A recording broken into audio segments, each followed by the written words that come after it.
जिल्हा नाशिक प्रस्तुत प्रयोगशील शनिवार या उपक्रमाअंतर्गत आज आपण एक नवीन प्रयोग बघणार आहोत।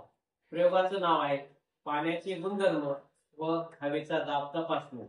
आता या प्रयोगाला लागणारे साहित्य बघू। बघा, झाकणाला छिद्र असलेली प्लास्टिकची एक बाटली, त्यानंतर एक काचेच्या ग्लासामध्ये आपण पाणी घेतलेलं आहे, त्यानंतर एक रंगाची डबी। प्रयोग सुरू करण्यापूर्वी आपण पाण्याचे काही गुणधर्म बघू। या बाटलीतील पाणी आपण काचेच्या ग्लासामध्ये ओतू शकतो, म्हणजे पाण्याला प्रवाहिता हा गुणधर्म आहे। त्यानंतर पाण्याला स्वतःच आकारमान नाही, ते ज्या भांड्यात ओतू आपण ते आकारमान किंवा तो आकार धारण करतं। जसं की या ग्लासामध्ये आपण पाणी ओतलं तर पाण्याचा आकार ह्या ग्लासासारखा झाला। आपण पाण्यामध्ये हा रंग टाकला, रंग टाकल्यानंतर पाण्याचा रंग हा बदलतो, म्हणजे पाण्यामध्ये रंग मिसळतो, याला विद्राव्यता म्हणतात। आणि आपण पाण्याला वैश्विक द्रावक सुद्धा म्हणतो।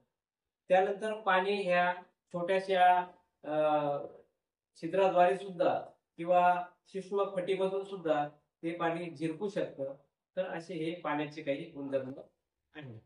त्यानंतर आपण प्रयोगाला सुरुवात करू। सर्वप्रथम आपण झाकणाला छिद्र असलेली ही प्लास्टिकची बाटली घेऊ।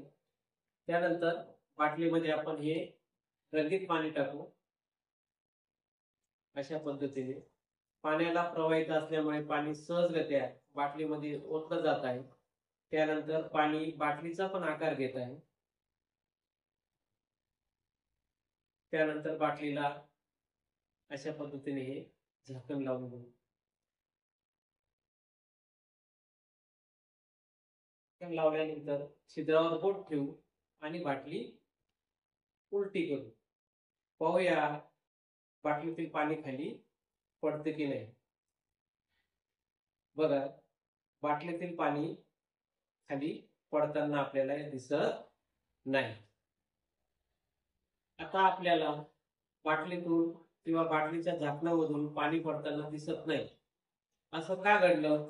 कारण पाण्याचा वरून असणारा दाब, त्याच्यामुळे झाकणाच्या छिद्राच्या जवळ किंवा छिद्रादरम्यान पाण्याच्या रेणूंचा हा पातळ पडदा तयार होत असतो आणि खालूनही हवेचा दाब असतो, त्याच्यामुळे ते पाणी खाली पडत नाही। त्यानंतर बाटली आपण जेव्हा हळूहळू तिरपी करायचा प्रयत्न करतो किंवा सुरुवात करतो, तर हळूहळू पाणी हे खाली पडताना आपल्याला दिसतं।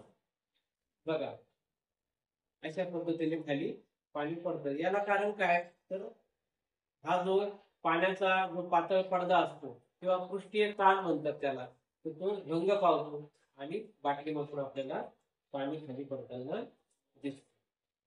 बाल मित्रांनो, आज आपण पाण्याचा गुणधर्म व हवेचा दाब याविषयी प्रयोग पाहिला। पुन्हा भेटूया नवीन प्रयोगासह पुढील शनिवारी। तोपर्यंत जय विज्ञान।